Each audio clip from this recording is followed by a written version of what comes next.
7 News at 5 starts now. First at 5, breaking news. A low-speed derailment on the Worcester line is causing delays on the commuter rail. Train traffic is stopped at the Lansdowne station. And it's making it tough to get around. 7's Caitlin McCauley live with the breaking details for us now at 5. Caitlin. Yeah, Juliana, we are right above Essex Street, which is where that train went off the tracks. You can zoom through the fence here, and you can see right now passengers are being loaded off this train. They're walking down the tracks, and then they're going to be getting on another train that backs closer up to this direction from the Lansdowne station. Again, this happening just moments ago. We have video from Sky 7 also showing the train from above. There are major delays on the Framingham-Worcester lines as a result of this, and the good news here, there are no reported injuries. That's according to the MBTA commuter rail.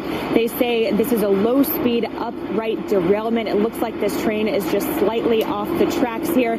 So again, major delays on these lines until the MBTA can work to get all of these passengers off this train onto the other one, and then they'll make their way down to the Lansdowne Lansdowne station on that other train. So not what these families want to be dealing with right now, but good news, no injuries that we can see at this point. We'll keep you updated as soon as we learn more about what caused this to go off the tracks. Live in Boston, Caitlin McCauley, 7 News. Other breaking news we are watching at 5 o'clock. The Suffolk County District Attorney identifying the mother who killed her 2 children before taking her own life in Boston. It's an unthinkable tragedy unfolding at a parking garage on Christmas Day. Tonight, we are learning more about this heartbreaking investigation. 7's Kimberly Bookman live in Boston with the breaking details for us. And the DA also identified the 2 young children involved in this really big tragedy. They are 4-year-old Allison and 1.5-year-old Andrew Pascal. On Christmas Day, 40-year-old Erin Pascal drove to the Renaissance parking garage with her 2 young children in car seats. The Suffolk County District Attorney says the mom then committed a double murder and suicide. Pascal's 4-year-old daughter and 1.5-year-old son falling from the rooftop first, then she followed. For a parent to come to a place in which they harm their children in this way indicates that their mental health struggles were severe and in need of immediate supports. The DA's office is now investigating a possible 911 call from the Pascal home in West Roxbury that came before the deaths.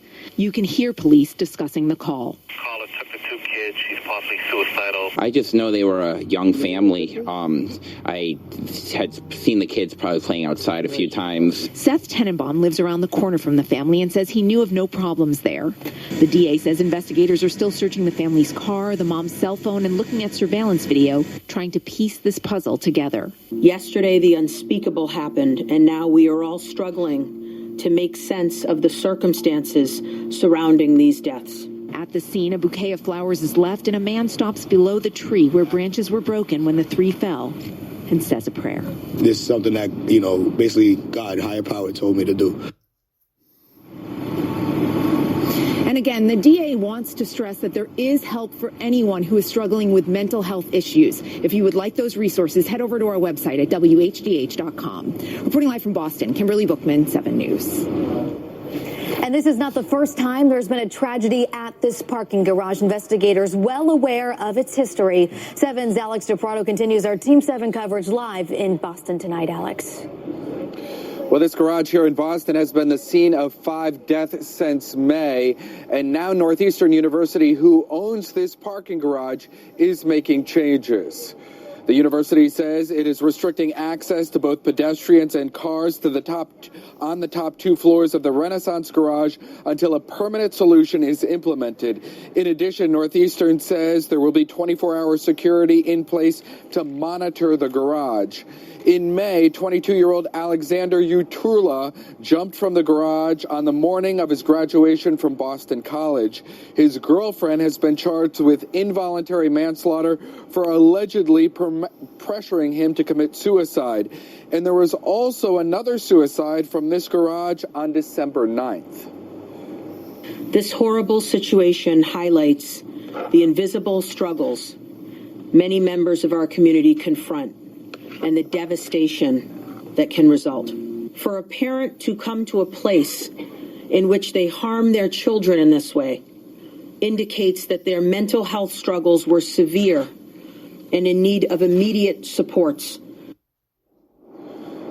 So there were the 2 suicides earlier this year, one in May, one earlier this month in December, then plus the 3 yesterday, the 2 deaths and the 1 suicide. That marks 5 deaths, which is why Northeastern University is restricting access now to the top 2 floors of this garage until a permanent solution can be put in place. We're live in Boston. I'm Alex DePrado, 7 News.